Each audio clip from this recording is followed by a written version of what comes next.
Hello, I'm Dr. Debbie, and this is Evolve Global 22's Healing Light Studio.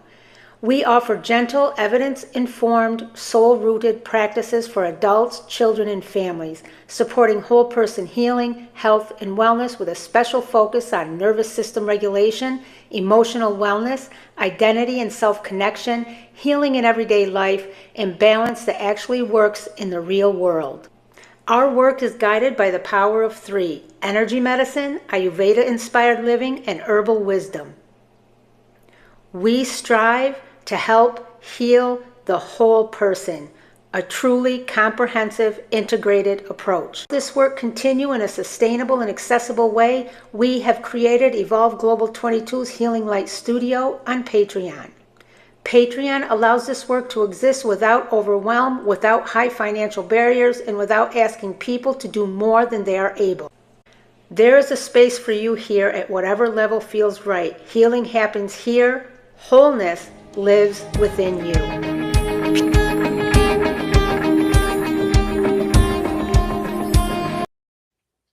Hello, everybody. It's Dr. Debbie with Evolve Global 22's Healing Light Studio.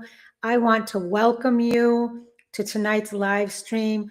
We have a great topic tonight, a really important topic. But before we get into all of that, let's do our breath work where we clear and our heart connection. I'm going to show you that tonight if you haven't seen it on other live streams or other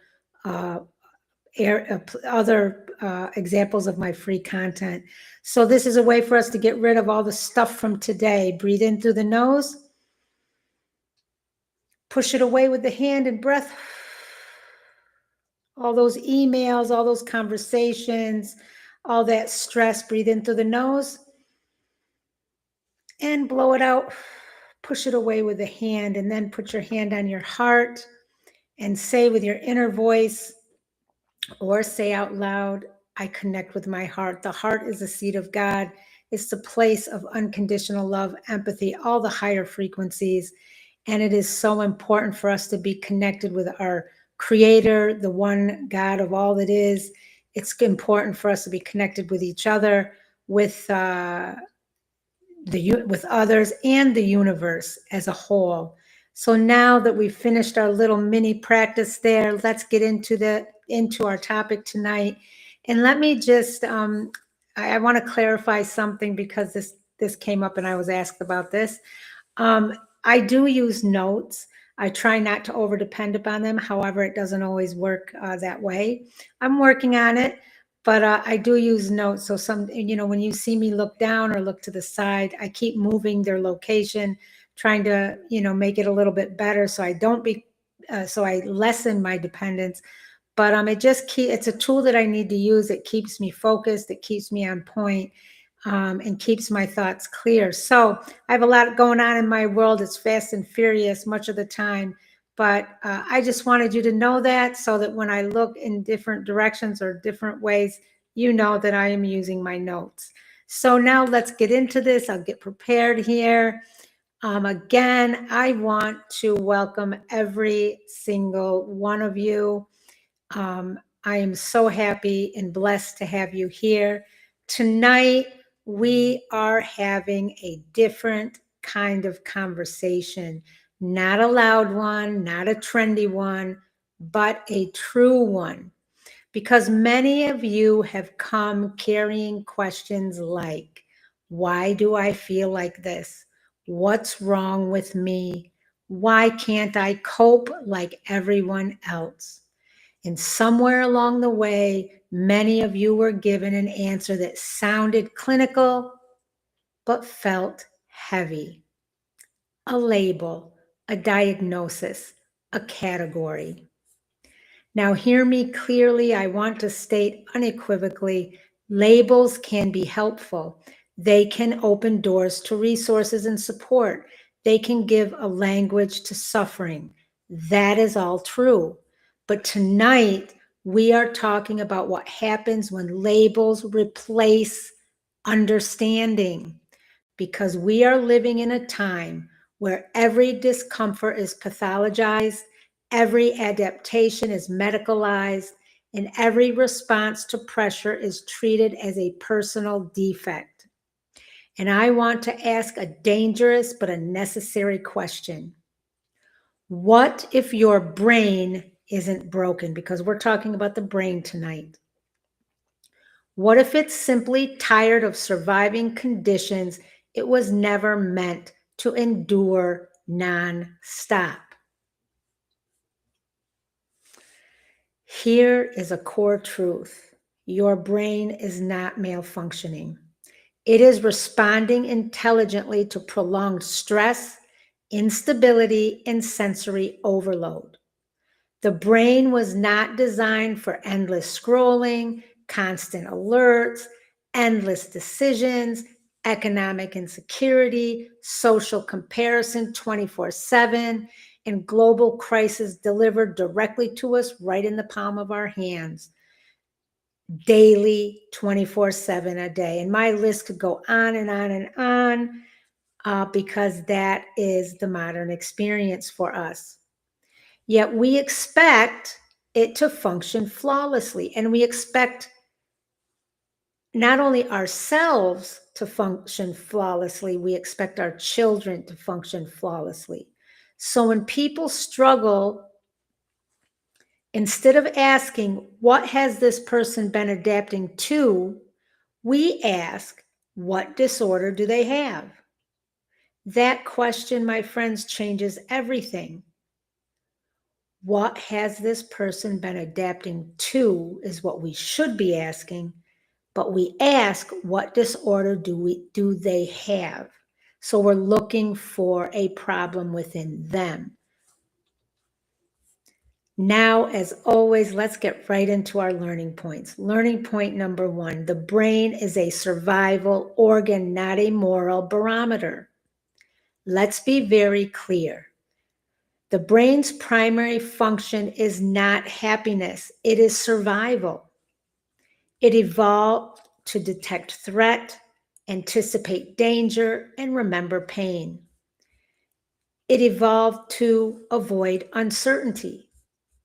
In ancient times, threat was physical danger, environmental instability, and loss of the tribe. In modern life, the threat is financial stress, social judgment, burnout, unpredictability, and emotional isolation. The brain does not distinguish between a tiger, an eviction notice, or chronic emotional neglect. Let's talk about some real-life examples of this. Overthinking is the brain rehearsing safety. Hypervigilance is learned survival, and emotional numbing is energy conservation. These are not character flaws, my friends. They are adaptive strategies. Through the power of 3 lens, energy medicine identifies this as overactive mental field.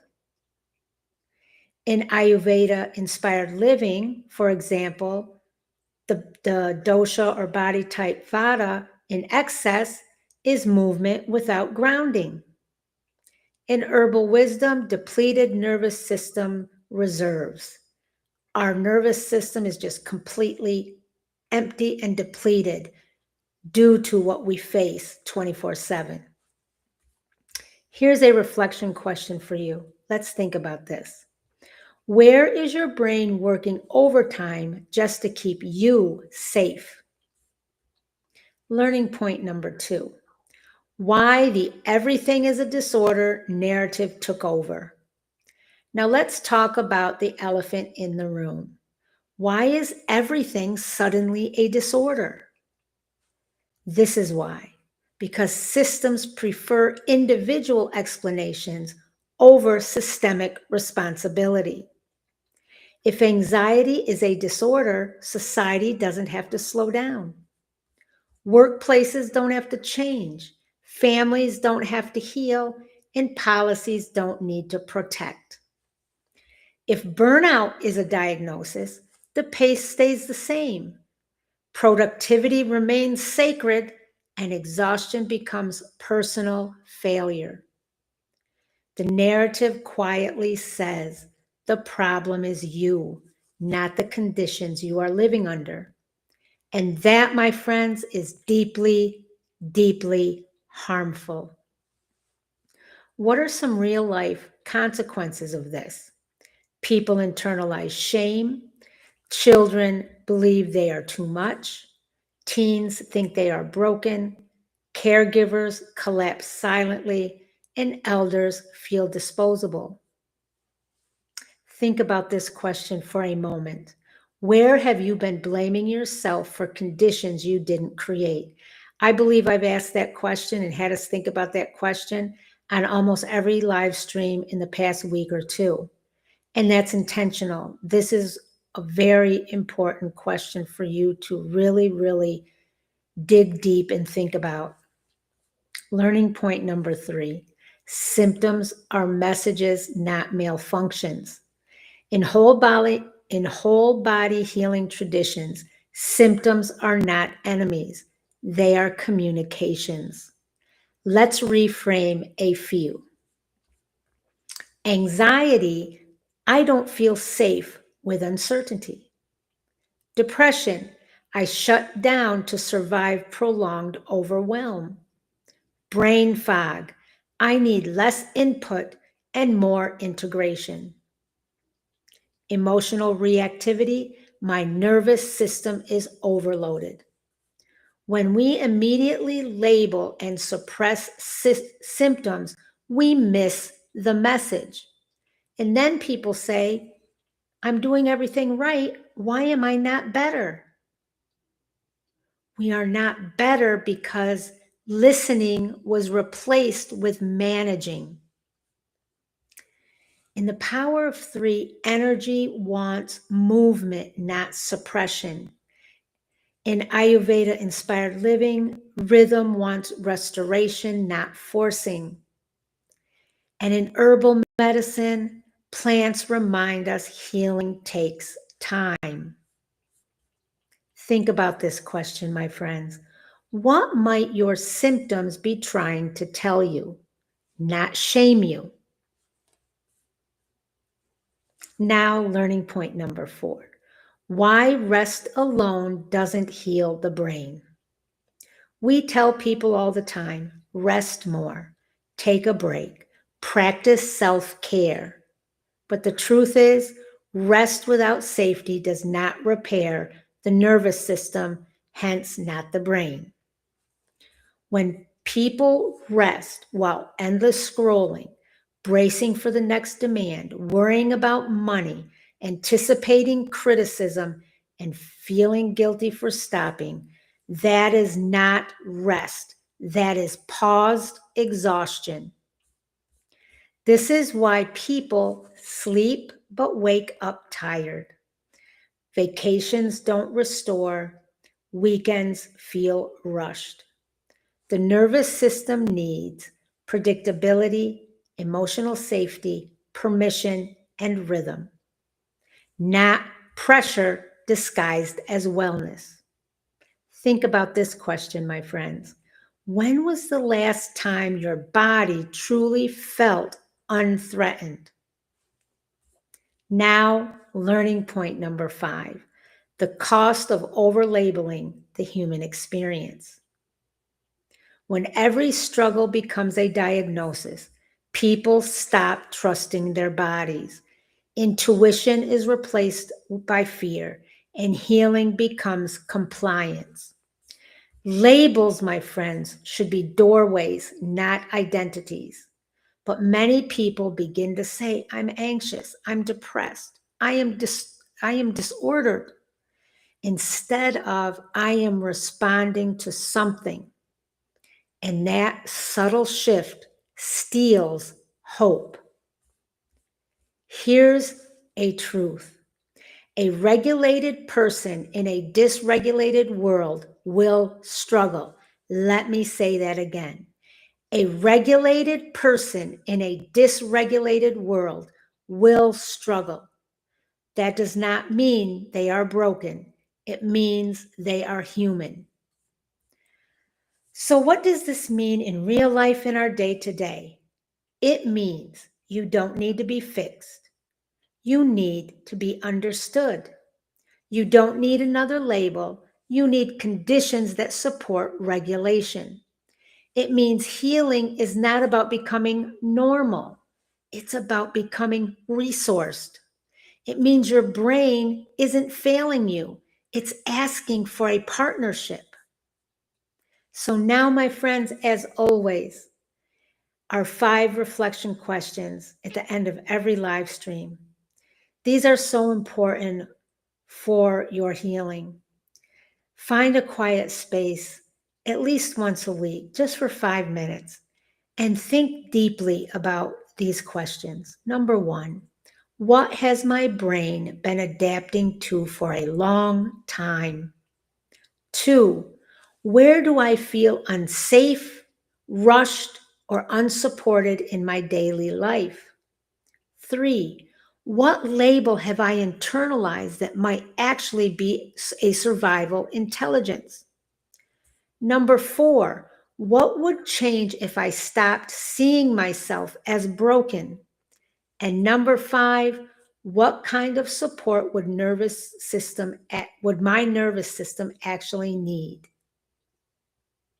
Now, as always, I invite everybody, if you have found benefit from any of my live stream content or any of my free content, and you are in search of support and resources and a community that is on this mission to offer and support people in healing, I invite you to Evolve Global 22's Healing Light Studio on Patreon. This is a way for you not only to engage in your own healing and be supported and go beyond all of my free content, it's a way for you also to support the healing of others.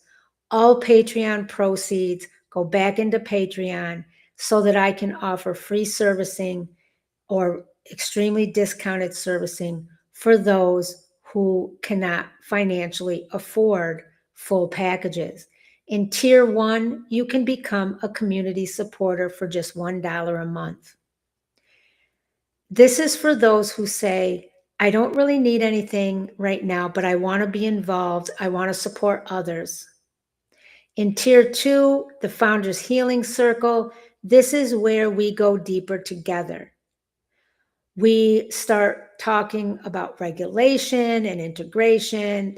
And we do deeper practices, longer practices. We do healings, and we do real healing education. This is a place for those who want support, resources, and a community that heals together. Now, my friends, once again, I appreciate you being here. And if I didn't say, for the Founders Healing Circle, it is only $7.99, $7.99 a month. Check it out. There's something there for everybody, and we go way beyond any of my free teachings and healings and practices. Now, we're going to close tonight. Always remember, healing does not mean erasing struggle. It means honoring the wisdom inside it. Your brain is not broken. You are not broken. The brain and your body has been working hard for you. Always, always remember, healing lives here. Wholeness lives within you. I love you all. Stay safe. And until tomorrow, take care.